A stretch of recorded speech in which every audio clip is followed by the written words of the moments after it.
महत्वपूर्ण राजनीतिक जो घटनाक्रम है वो आपकी खबरों के साथ संबद्ध है। आप 26 जनवरी 1968 में आपका जन्म हुआ केरल में, आपकी शिक्षा हुई दिल्ली में, भारतीय विद्या भवन, गुरु Jagdeshwar university of science and technology Hisar, यहाँ आपने शिक्षा प्राप्त की।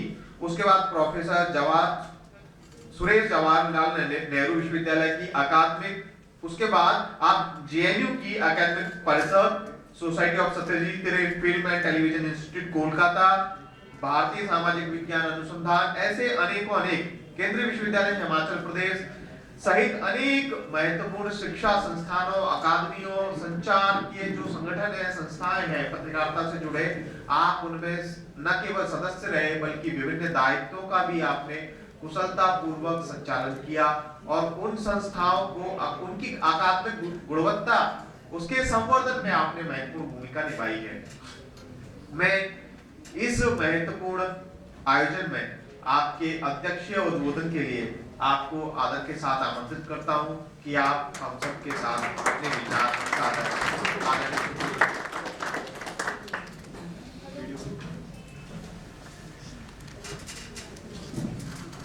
धन्यवाद लोकेंद्र जी। आज के हमारे इस कार्यक्रम के मुख्य अतिथि परम श्रद्धेय प्रोफेसर कप्तान सिंह सोलंकी जी, पूर्व राज्यपाल हरियाणा त्रिपुरा। आज के हमारे मुख्य वक्ता श्रीमान राजेंद्र शर्मा जी, प्रधान संपादक स्वदेश भोपाल समूह, हमारे कुल सचिव प्रोफेसर अविनाश वाजपेयी जी, यहाँ उपस्थित विभागाध्यक्ष, संकाय सदस्य, यहाँ आज विशिष्ट अतिथि के रूप में हमारे यहाँ वरिष्ठ पत्रकार बंधु जो यहाँ आज उपस्थित हैं, और प्रिय छात्र और हमारे कर्मचारी बंधु, आज हम सब यहाँ एकत्रित हुए हैं राष्ट्रपिता महात्मा गांधी एवं हम सबके प्रेरणा स्रोत पंडित माखनलाल चतुर्वेदी जी को श्रद्धांजलि अर्पित करने। आज एक ऐसा इस अवसर पर हमने हमारे इस सभागार का भी नाम स्वर्गीय मामा जी मानिक चंद वाजपेयी जी के नाम किया, ताकि हमारे युवा पीढ़ी को उनके दिखाए हुए रास्ते, उनके दिखाए हुए मार्ग, उसके बारे में जानकारी भी प्राप्त हो और वो उनके लिए प्रेरणादायी भी हो। हमारे मुख्य वक्ता और मुख्य अतिथि के सारगर्भित व्याख्यान के बाद बहुत कुछ कहने के लिए रह नहीं गया। अध्यक्षीय उद्बोधन एक औपचारिकता मात्र रह गई है, किंतु हम सब आज जिस विषय को लेकर यहाँ उपस्थित हुए हैं, मैं समझता हूं कि आज का दिवस हम सब उस विषय को स्मरण करें, क्योंकि देश के सबसे पुराने और सबसे बड़े विश्वविद्यालय के संकाय सदस्य और छात्र के नाते हम सबके लिए ये विषय बहुत महत्वपूर्ण है। कुछ दिन पहले एक नागपुर से प्रकाशित दैनिक भास्कर के संपादक ने एक मुझसे और अन्य उन संस्थाओं के मुखियाओं से एक प्रश्नावली उन्होंने भेजा। इसमें उन्होंने कहा कि जो भी संस्थाएं किसी जाने माने व्यक्ति के नाम पर रखे गए हो, ऐसे संस्थाओं के किसी महापुरुष के नाम पर रखे गए हो, ऐसे व्यक्तियों के नाम पर रखे गए संस्थाओं के मुखियाओं से उन्होंने कुछ प्रश्न पूछे और वो एक विशेषांक भी निकाला। तो उन्होंने उस प्रश्न में ये पूछा था कि किसी संस्था का किसी महापुरुष के नाम से जुड़ने से उस संस्था में क्या फर्क पड़ता है। मैंने उसके जवाब में वही दिया कि आप सब युवा पीढ़ी के संदर्भ में तो मैं ये बताऊंगा, आप लोगों ने सब मुन्ना भाई जरूर देखा होगा। उसमें अक्सर एक प्रकरण दिखाते हैं जहां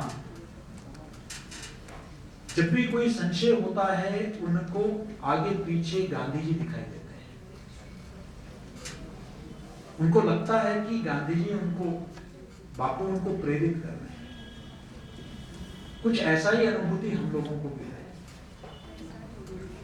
जब भी हम कोई फैसला लेते हैं, जब भी हम कोई निर्णय लेते हैं, तो हम ये सोचते हैं कि अगर इस कक्ष में इस फैसला लेते हुए हमें पंडित माखनलाल जी का सानिध्य होता तो वो इस फैसले के बारे में क्या सोचते हैं। इसलिए इस विश्वविद्यालय में वो सिर्फ हमारे नाम में नहीं है, पंडित जी हमारे कण कण में बसे हुए हैं। उनके विचार हमें दैनिक जीवन में, हमारे आचरण में हमें प्रभावित करते हैं, प्रेरित करते हैं। और हम जब भी कुछ भी तय करते हैं, छात्र को केंद्र में रखकर, पत्रकारिता को केंद्र में रखकर, हम यही सोचते हैं कि क्या ये पंडित जी के विचारों के, दादा के विचारों के अनुकूल है या नहीं। ये इस संस्था की विशेषता है। इसी प्रकार गांधी जी के बारे में मैं अक्सर, जब लोग पूछते हैं कि प्रासंगिकता के बारे में, तो मैं समझता हूं कि आज पत्रकारिता के सामने अगर सबसे बड़ा कोई संकट है तो वो संकट विश्वसनीयता का है। आज संचारक में विश्वास खो चुके हैं, और अगर उस विश्वास को वापस लौटाना है तो गांधी जी के दिखाए हुए रास्ते पर चलना। वो समय जब कोई सोशल मीडिया नहीं थी, कोई इलेक्ट्रॉनिक मीडिया नहीं थी, नाम मात्र ऑल इंडिया रेडियो थी, कुछ पत्र पत्रिकाएं थी। उस समय गांधी जी की एक आह्वान पर पूरा देश, और पूरा देश मतलब उस वक्त अफगानिस्तान से म्यांमार तक और कश्मीर से श्रीलंका तक, कोई संचार के बहुत सशक्त साधन नहीं हुआ करते थे, लेकिन इसके बावजूद उनके एक आह्वान, कहीं दंगा हो रहा है तो उपवास पे बैठ जाते थे, तो हर जगह शांति, अहिंसा, फिर कोई दंगे का नाम नहीं लेता। बहुत लोगों को निराशा हुई जब उन्होंने चौरी चौरा की घटना के बाद उन्होंने तय किया कि अपने आंदोलन को, असहयोग आंदोलन को वापस ले रहा है।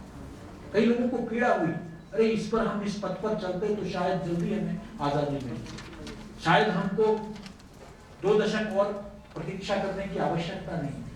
लेकिन जब उन्होंने कह दिया तो फिर वो कह दिया। पूरा देश ने उनकी बात को, कुछ लोगों ने मन मार कर भी कहा कि लेकिन क्यों? क्योंकि उस संचारक पर विश्वास था कि इनकी नीयत में कोई खोट नहीं है,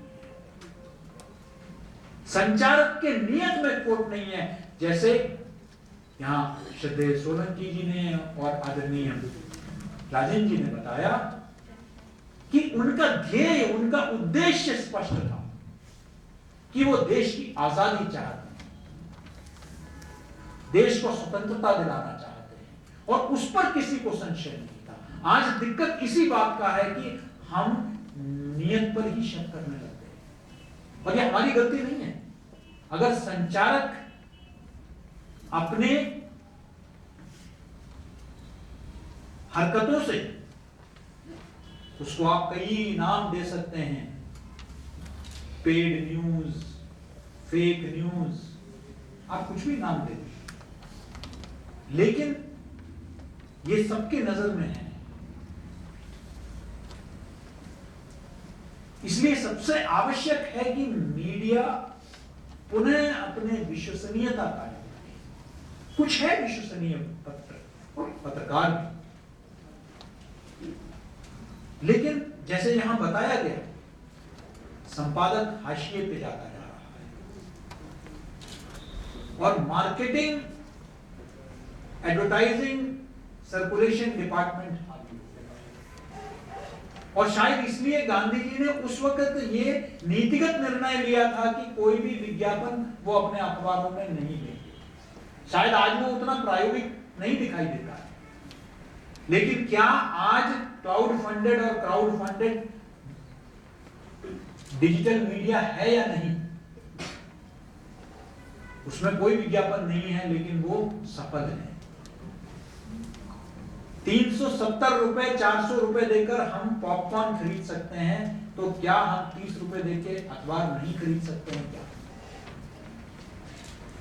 40 रुपए की लागत लाने वाली एक अखबार को हम 4 रुपए में खरीदते हैं, तो ये 36 रुपए देता कौन है?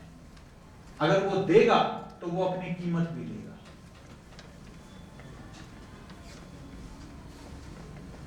4 रुपए देकर मैं ये भी प्रतीक्षा, ये भी उम्मीद करूं कि उसमें स्वतंत्र पत्रकारिता हो, निष्पक्ष पत्रकारिता हो, किसी तरीके से कॉर्पोरेट प्रभाव ना हो, ये सब भी तो उम्मीद करना भी तो उचित नहीं है।